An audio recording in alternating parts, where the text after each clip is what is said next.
欢迎来到黎春正频道，请订阅频道，所以大家不要错过当天最热门的新闻。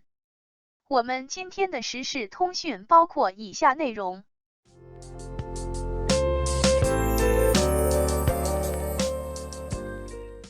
绝望的文盲成热点素材，句媒体王一博，但句暗示的就是他。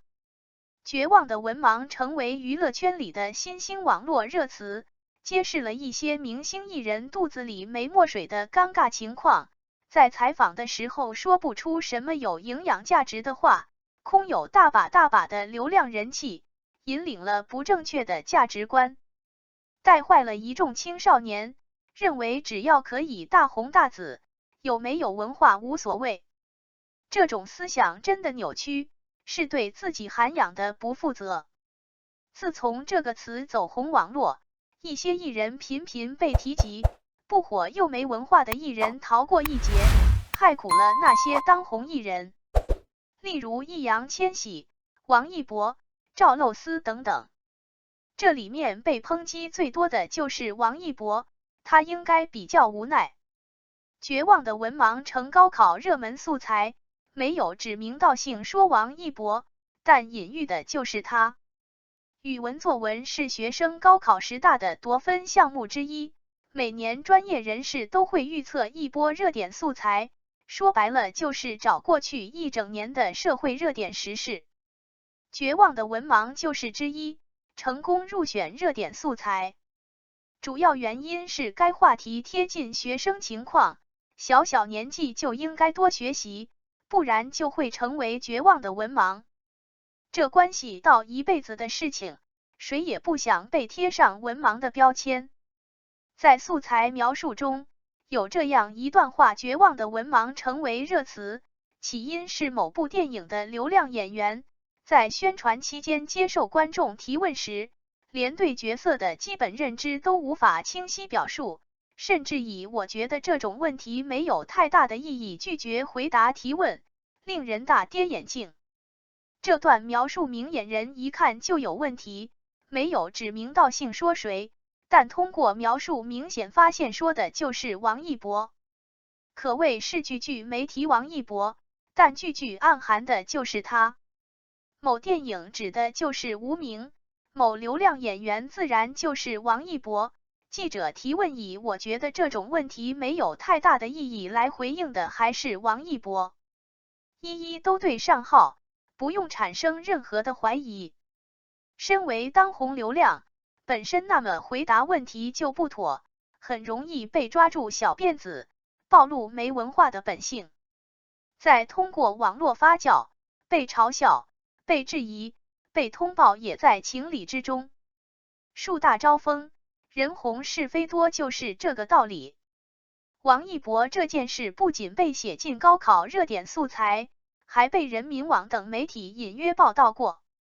甚至连国外的媒体也在跟风报道，例如韩国直接把王一博的相关素材放了出来，一点隐约讽刺的意思都没有，有种丢脸丢到国外的感觉，凭借没文化在国外火了一把。王一博忽视了文化素养问题，这是做演员的大忌。说到王一博没文化，其实除了引发绝望的文盲这个话题之外，其他方面也有迹可循。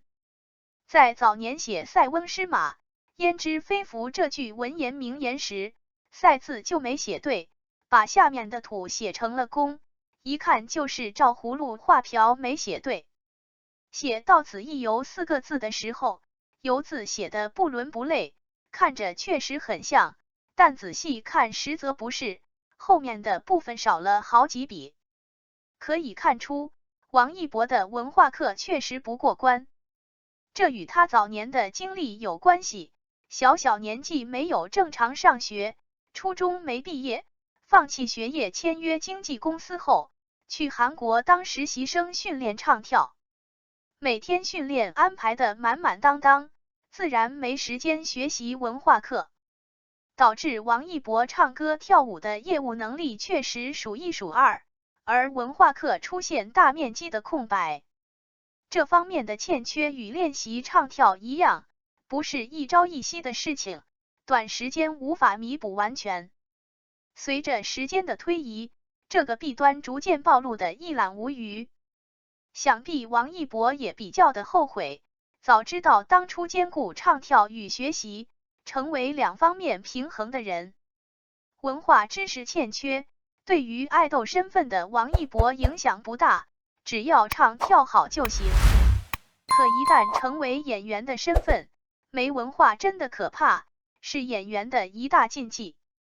演员的目标是诠释角色，进入到角色里，需要通过剧本的描述理解角色，进而通过外在表现出来。这个过程需要文化的加持，去解读一字一句，去感受角色的状态，脑海里产生对角色的想法等等。就像记者问王一博对角色有什么认知的时候，体现的就是演员的文化素养，不需要辞藻华丽，只要清晰的表达自己的想法就可以。绝对不是回答没有意义进行敷衍，你以为自己这么说有个性，其实是在掩耳盗铃。王一博的没有墨水，连对角色都不了解，不知道当初是如何拍摄，如何诠释角色的？难道一点想法都没有？深层次的想法没有，简单的想法也没有就说不过去。王一博今年26岁，过了学习度日的年纪，但毕竟文化方面有欠缺，还是需要弥补一下，亡羊补牢，为时不晚。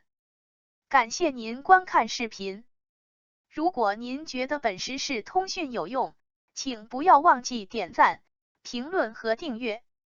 祝您生活愉快，充满活力。再见。